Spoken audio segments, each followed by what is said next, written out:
नमस्कार मित्रों, आज हम लोग चर्चा करेंगे राष्ट्रपिता गांधी जी के बारे में।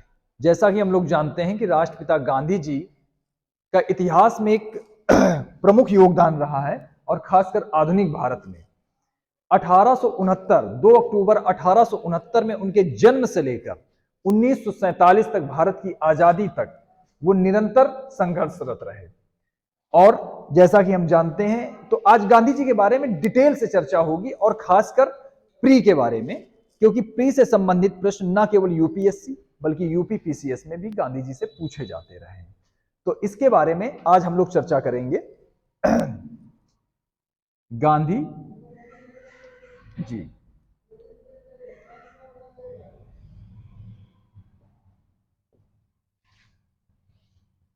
प्रारंभिक परीक्षा यूपीएससी एंड यूपीपीएससी और वनडे एग्जाम में भी वन लाइनर जो क्वेश्चन आपके पूछे जाते हैं उनसे भी संबंधित होगा। मैं ये प्रयास करूंगा कि गांधी जी के जन्म से लेकर उनकी शिक्षा प्राप्ति और साथ में दक्षिण अफ्रीका में उनके आंदोलन प्लस भारत आगमन के बाद उनकी वकालत और फिर दक्षिण अफ्रीका जाना, वहां आंदोलन करना, वहां से फिर से भारत आना और भारत में 1915 से लेकर 1947 तक निरंतर प्रयासरत रहना, संघर्षरत रहना ब्रिटिश हुकूमत के विरुद्ध और निरंतर अनेक आंदोलनों का सूत्रपात करना। जैसे हम जानते हैं कि 1915 में दक्षिण अफ्रीका से जब गांधी जी भारत आते हैं तो सबसे पहले 1917 में वो चंपारण आंदोलन नील की खेती के विरुद्ध चलाना प्रारंभ करते हैं, क्योंकि चंपारण में 3 कठिया पद्धति में प्रचलित थी। चंपारण एक एक्चुअली बिहार का क्षेत्र था, तो वहां पर 3 कठिया पद्धति प्रचलित थी, तो उसके विरुद्ध वो चंपारण आंदोलन अपना प्रारंभ करते हैं 1917 में। फिर 1918 में वो गुजरात में खेड़ा जिले में खेड़ा आंदोलन प्रारंभ करते हैं। फिर 1918 में ही वो अहमदाबाद मिल मजदूरों का आंदोलन प्रारंभ करते हैं। इसी तरह आगे जब ब्रिटिश हुकूमत रॉलेट एक्ट लेकर आती है तो रॉलेट एक्ट सत्याग्रह 1919 में वो प्रारंभ करते हैं।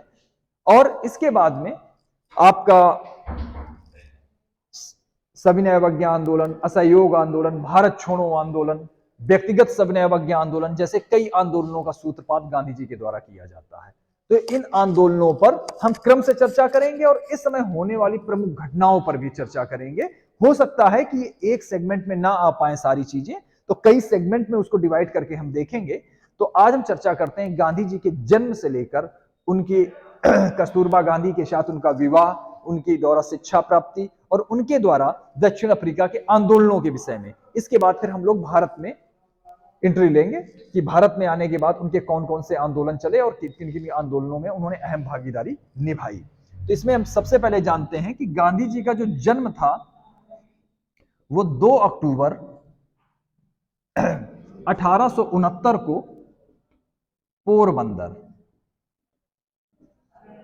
पोरबंदर रियासत, ये गुजरात में है, यहां पर हुआ था। और इनके जो पिताजी थे मोहनदास का गांधी जी के, इनके जो पिताजी थे उनका नाम था करमचंद। ये पोरबंदर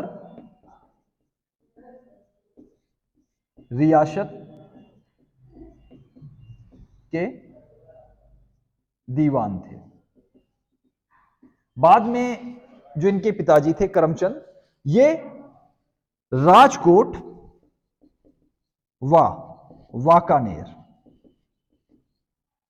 वाकानेर इन 2 स्थानों के भी दीवान रहे थे। गांधी जी के जन्म के बाद इनका जो विवाह होता है तो इनका विवाह 13 वर्ष की उम्र में 13 वर्ष की उम्र में कस्तूरबाई, जिनको कस्तूरबा भी कहा जाता था, कस्तूरबा से होता है। विवाह के उपरांत जब 13 वर्ष में गांधी जी का विवाह हो जाता है तो विवाह के उपरांत पति और पत्नी के रूप में गांधी जी और कस्तूरबा जी लगभग 62 वर्ष अपना जीवन व्यतीत करते हैं। और कस्तूरबा गांधी जी के साथ में 1944 तक रहती हैं। 1944 में ब्रिटिश पूना जेल में इनकी मृत्यु हो जाती है, कस्तूरबा गांधी की। और इस समय जैसा कि जानते हैं कि 1944 में जब ब्रिटिश पूना जेल में मृत्यु होती है तो गांधी जी भारत छोड़ो आंदोलन का सूत्रपात करते हैं 1942 में। उसी दौरान इनको अरेस्ट करके यहां जेल में रखा जाता, उसी दौरान ही ये कस्तूरबा गांधी जी की डेथ हो जाती है। खैर, हम आते हैं पीछे आकर हम लोग चर्चा करते हैं तो हम लोग देखते हैं कि उनके जन्म और उनका विवाह हो जाता है। इसके बाद में गांधी जी 18 वर्ष की उम्र में एक पुत्र के पिता हो जाते हैं।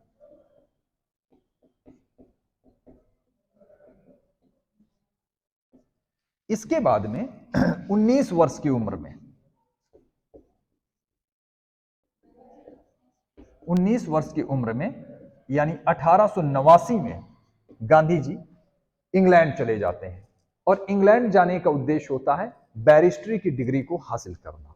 और गांधी जी यहां पर 3 वर्ष तक अपना समय व्यतीत करते हैं। और यहां पर रहकर 3 वर्षों में यानी 1889 से लेकर 1891 तक इन वर्षों में गांधी जी यहां पर बैरिस्ट्री की डिग्री हासिल कर लेते हैं। 3 वर्षों में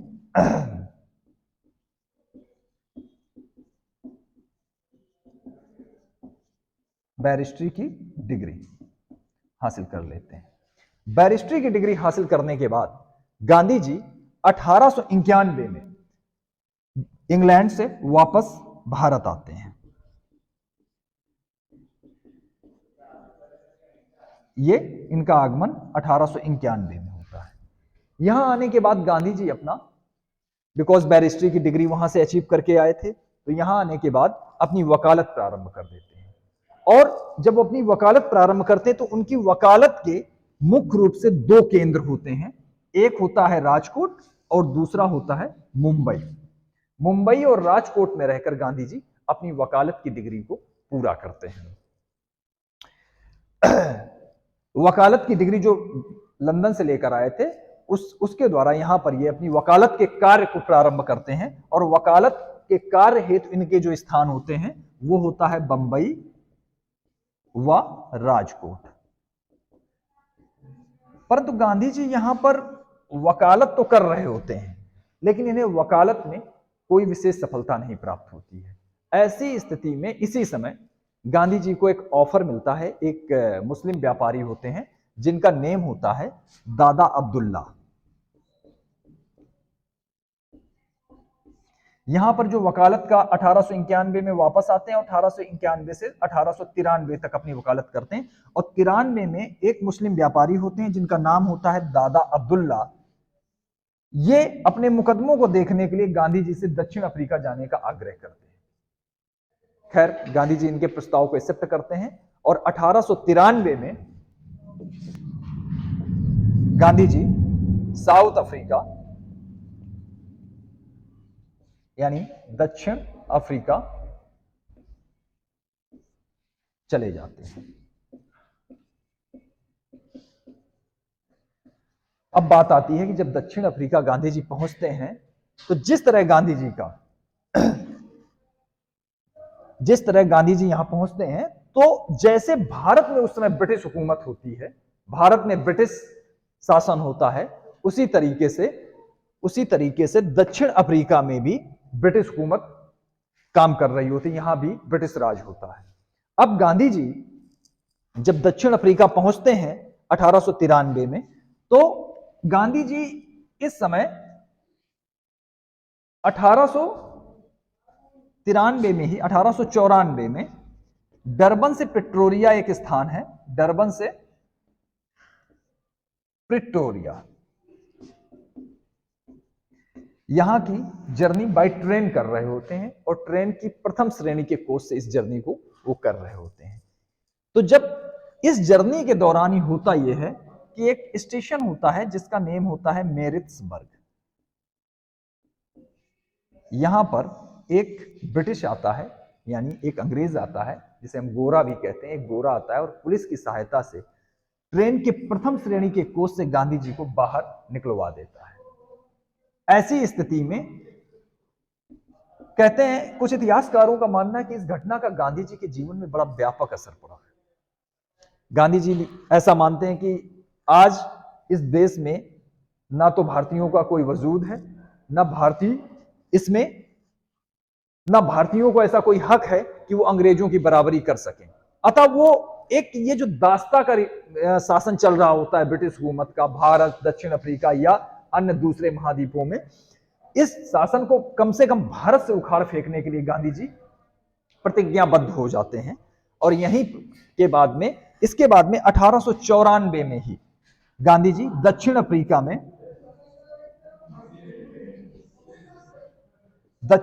में ब्रिटिश के विरुद्ध अपना संघर्ष प्रारंभ कर देते हैं। और इसके लिए दक्षिण अफ्रीका में कई केंद्रों की गांधी जी स्थापना करते हैं। जैसे गांधी जी दक्षिण अफ्रीका में एक डरबन में नटाल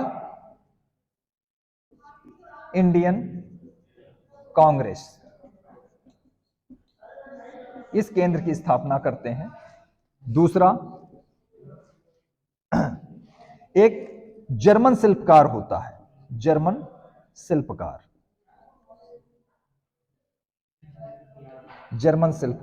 जिसका नाम होता है कालेनबाख।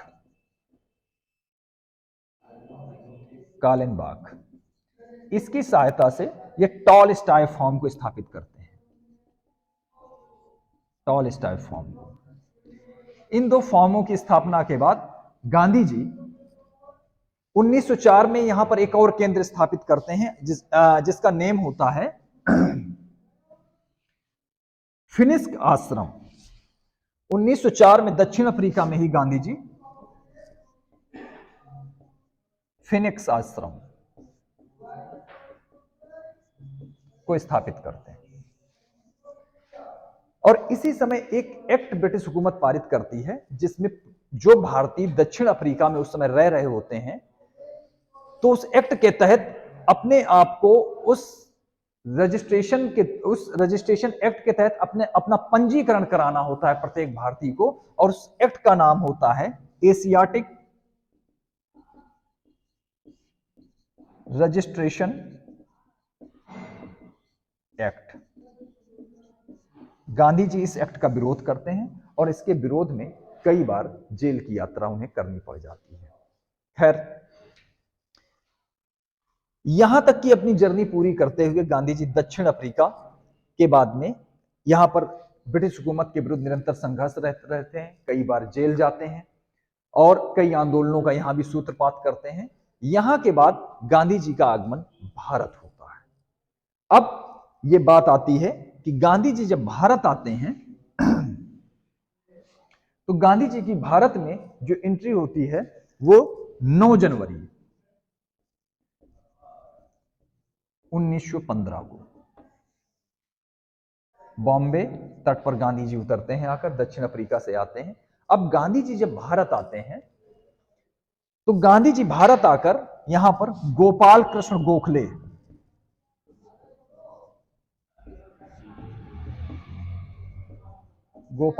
गोखले को अपना राजनीतिक गुरु बनाते हैं।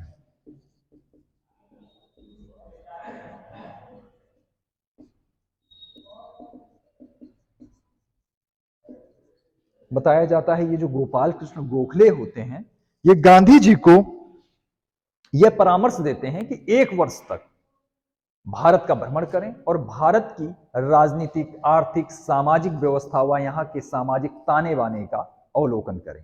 तदुपरांत अपनी नीतियों का यहां पर प्रस्फुटन करें या प्रादुर्भाव करें या अपनी नीतियों के अकॉर्डिंग अपने आंदोलनों का सूत्रपात करें।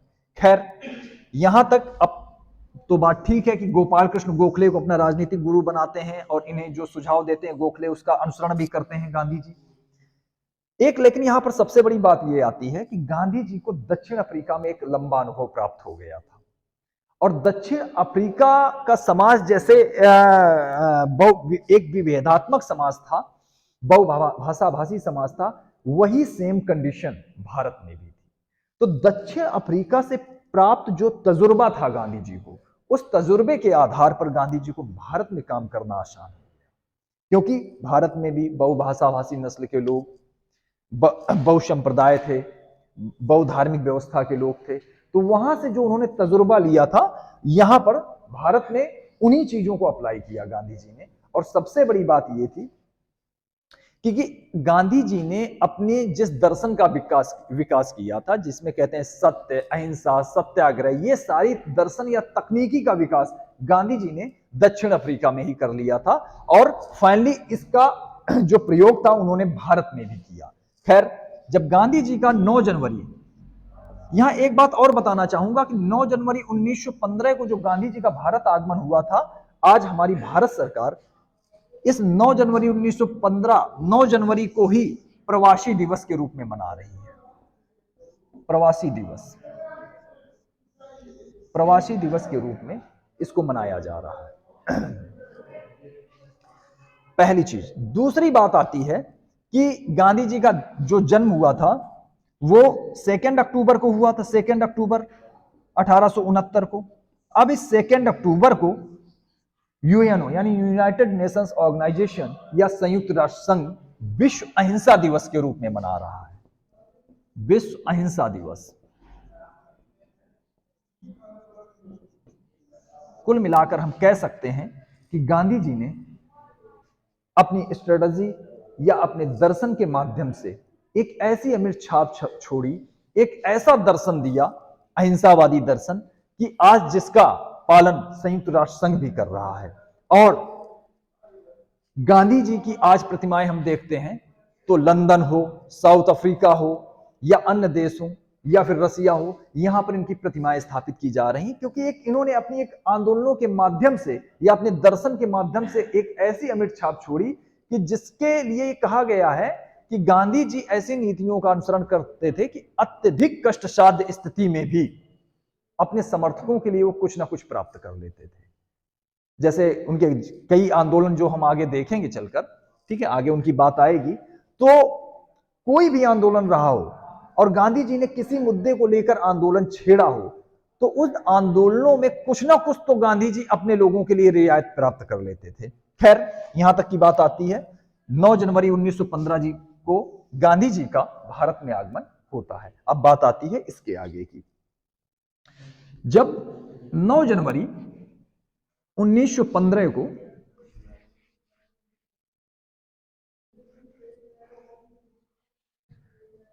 (9 जनवरी 1915) 9 जनवरी 1915 को गांधी जी का भारत में आगमन होता है। इस समय जो संपूर्ण विश्व होता है वो प्रथम विश्व युद्ध में लगा होता है। जो प्रथम विश्व युद्ध था हम जानते हैं 1914 से लेकर 1919 तक चला था, और ब्रिटेन भी इस विश्व युद्ध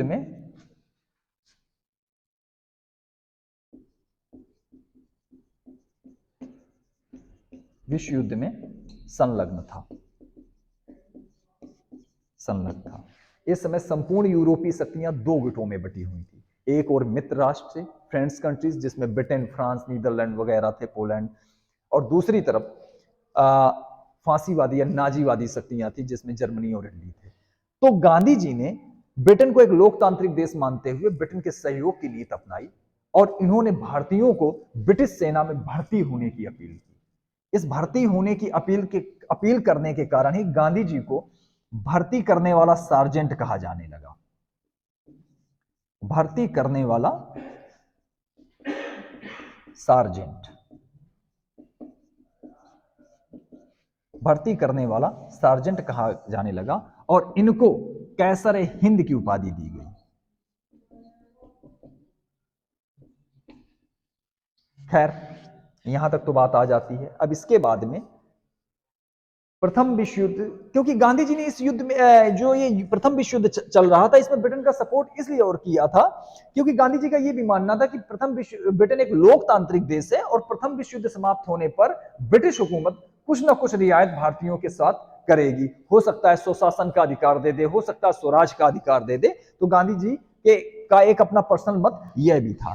खैर, आते हैं तो 1915 में गांधी जी के आगमन के बाद उन्होंने ब्रिटेन को प्रथम विश्व युद्ध में सहयोग किया, और इसके बाद में 1916 को कांग्रेस का लखनऊ अधिवेशन हुआ।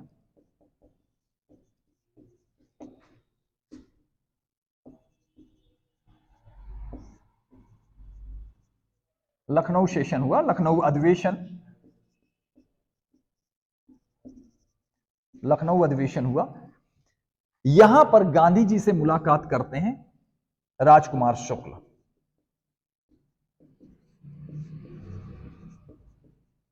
और यहीं पर गांधी जी को वो आमंत्रित करते हैं, कहां के लिए? चंपारण के लिए। वो कहते हैं कि चंपारण आइए, और आमंत्रण का कारण होता है कि चंपारण में नील की खेती के लिए एक पद्धति प्रचलित थी जिसका नाम था तिनकठिया पद्धति। तिनकठिया पद्धति। अब ये तिनकठिया पद्धति थी क्या, इस पे डिस्कस कर लेते हैं हम लोग। तो तिनकठिया पद्धति में प्रत्येक किसान से यह आशा की जाती थी कि वह, किसी किसान के पास अगर 20 कट्ठा भूमि है तो उसमें आशा की जाती थी कि वो 3 कट्ठा भूमि नील की खेती के लिए अलग कर दे। यूरोपीय नीलहे यानी यूरोपीय नील उत्पादक जो ब्रिटिश थे, वो ऐसी होप करते थे कि अपनी 20 कट्ठा भूमि में 3 कट्ठा भूमि वो नील की खेती के लिए अलग कर दें, नील की खेती हेतु वो अलग कर दें। अब कृषक ही इस भूमि को अलग करना पड़ता था, और होता यह था कि कृषक जोर जबरदस्ती में कृषि करते थे, और अगर नहीं करते थे तो 3 कट्ठा जो भूमि होती थी वो पड़ती पड़ी रह जाती थी। ऐसी स्थिति में गांधी जी चंपारण पहुंचते हैं, और 1917 में चंपारण आंदोलन, तिनकठिया पद्धति, जो नील की खेती, जो तिनकठिया पद्धति थी, इसके विरुद्ध वो चंपारण आंदोलन प्रारंभ करते हैं। चंपारण आंदोलन। अब हम चंपारण आंदोलन पर थोड़ी सी चर्चा करेंगे।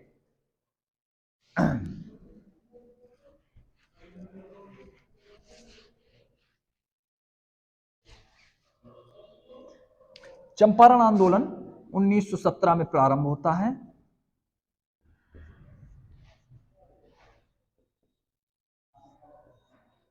मैं बता चुका हूं कि तिनकठिया पद्धति, नील की खेती जो तिनकठिया पद्धति थी, उसके विरुद्ध ये चंपारण आंदोलन प्रारंभ होता है।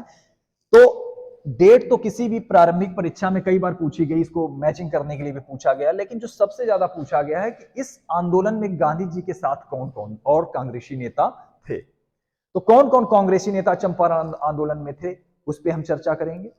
दूसरा ये कि किस लीडर ने उस समय गांधी जी के चंपारण आंदोलन का विरोध किया था, उस पर भी हम चर्चा करेंगे। और तीसरी चीज, इसी आंदोलन के दौरान किसने राष्ट्रपिता महात्मा गांधी को महात्मा की उपाधि से संबोधित किया था। खैर, चंपारण आंदोलन जब प्रारंभ होता है तो इसमें गांधी जी का सहयोग करने वाले जो अन्य कांग्रेसी नेता होते हैं, उसमें एक होते हैं राजेंद्र प्रसाद, दूसरे JB कृपलानी,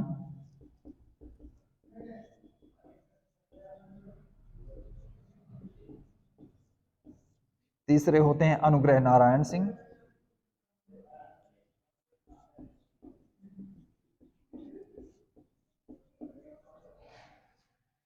चौथे होते हैं कृष्ण सिंह, पांचवें होते हैं ब्रज किशोर, और छठवें होते हैं नरी हरि पारेख।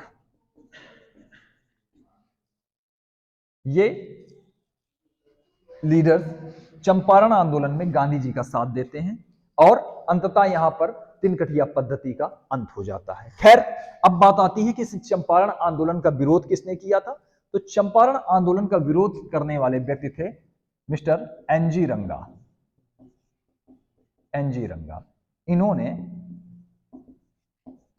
चंपारण आंदोलन का विरोध किया था,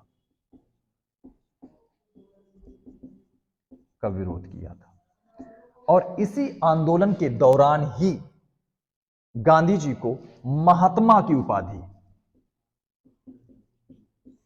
महात्मा की उपाधि रविंद्रनाथ टैगोर ने दी थी। रविंद्रनाथ टैगोर ने दी थी। अंततः यहां पर तिनकठिया पद्धति का अंत हो जाता है और जो यूरोपीय निलहे होते हैं यानी यूरोपीय नील उत्पादक,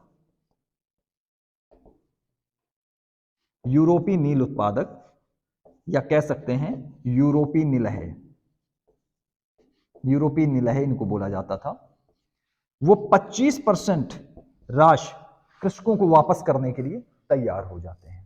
खैर 1917 में ये इनका चंपारण आंदोलन हुआ। तो आज इतना ही डिस्कस करेंगे। इसके बाद में 1918 में हम लोग खेड़ा आंदोलन में चलेंगे। इसके बाद 1918 में ही हम लोग अहमदाबाद मिल आंदोलन में चलेंगे। इसके बाद रॉलेट एक्ट सत्याग्रह की बात आएगी। फिर इसके बाद में असहयोग आंदोलन की बात आएगी। इसके बाद सविनय अवज्ञा आंदोलन की बात आएगी। इसके बाद में भारत छोड़ो आंदोलन की बात आएगी। तो एटलीस्ट 1915 से लेकर 1947 तक गांधी जी के जितने आंदोलनों का सूत्रपात हुआ है उन सारे आंदोलनों पर हम लोग चर्चा करेंगे और ये हो सकता है 3 से 4 सेगमेंट में गांधी जी को इसमें हम समाप्त करेंगे। और मैं अपनी तरफ से पूरा प्रयास करूंगा कि प्रीलिम से संबंधित कोई भी प्रश्न इसमें आपका न छूटने पाए, चाहे वो यूपी पीसीएस से संबंधित हो या यूपीएससी से।